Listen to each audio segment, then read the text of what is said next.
Good morning, good evening, good night, wherever you may be watching this transmission. It is I, Mike Martins.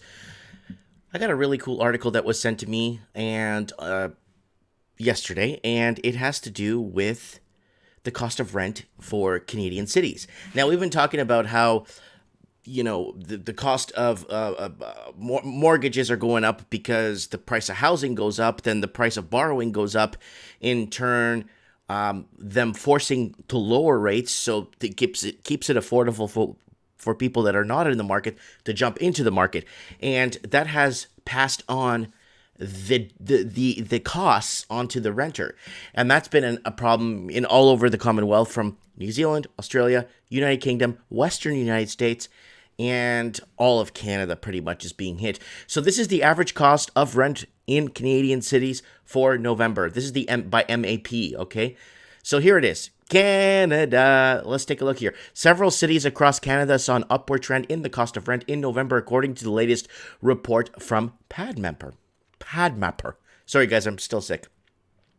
Overall, 18 cities experienced a rise in rental costs. 5 saw a downward trend, and 1 remained flat. Although we are entering the slower moving months, it seems that Canada's rental market is staying hot, as over half of all cities double-digit year-over-year growth rates, and 3/4 of the cities saw one-bedroom rents on an incline, notes PadMapper. Here it is. Top 5 priciest markets in Canada remained unchanged last month. So here it is. Top 5 unchanged. Oh, it's the same article, so they're giving me the same article. All right, here we go. So top 10 one-bedroom median rent prices. Number 1. So this is a one-bedroom, guys. This is not like a 3-bedroom in a 5-star high-end poshy condominium with 24 valet service and 24 concierge downstairs. No.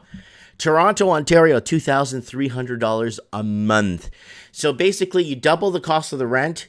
That's how much you need to make net just to pay your food and the other expenses. So if you double the cost, you need to make about $4,700 net. And with Canada, with the average tax, you are looking at making $6,300 gross. $6,600 gross to live a decent lifestyle alone in a one-bedroom.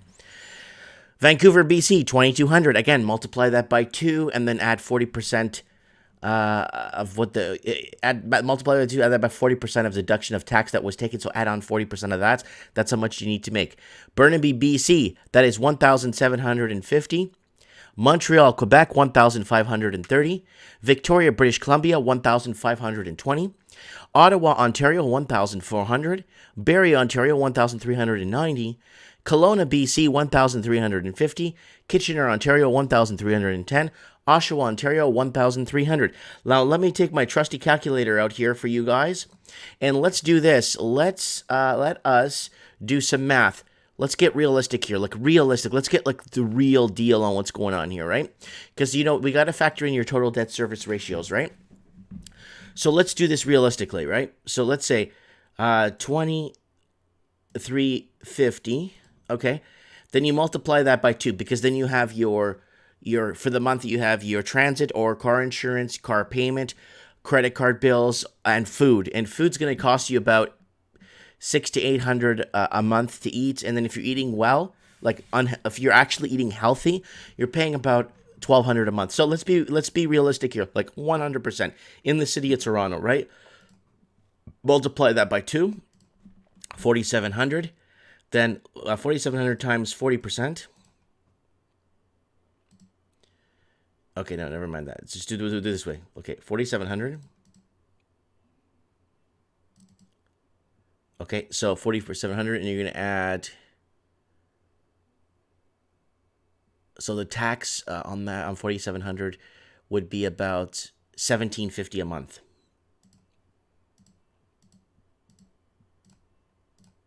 So that's $6,450 on average per month you need to make gross. And then after the deductions, that's for a one-bedroom, okay, to survive in Canada, right? I don't know why this thing's playing down here. Hope it doesn't flag my video. Okay, so there it is, $6,450, right?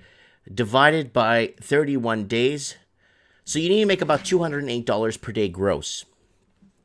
That's what you need to make.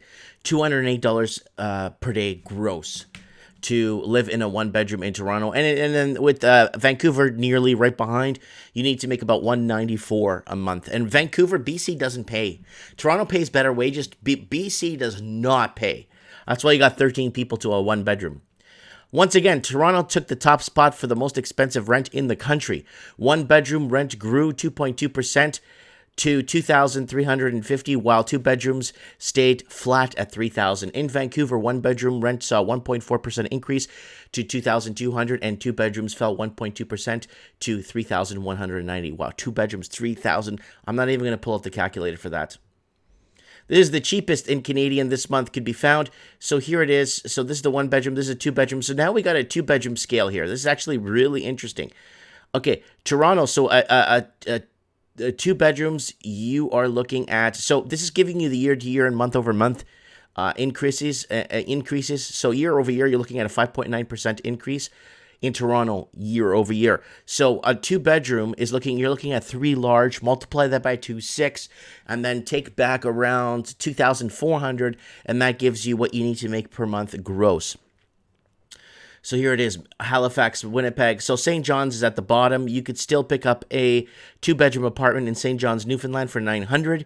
Not for long. There's a lot of foreign investing going on there and a lot of bidding wars happening right now in New Brunswick and Prince Edward Island and Halifax area.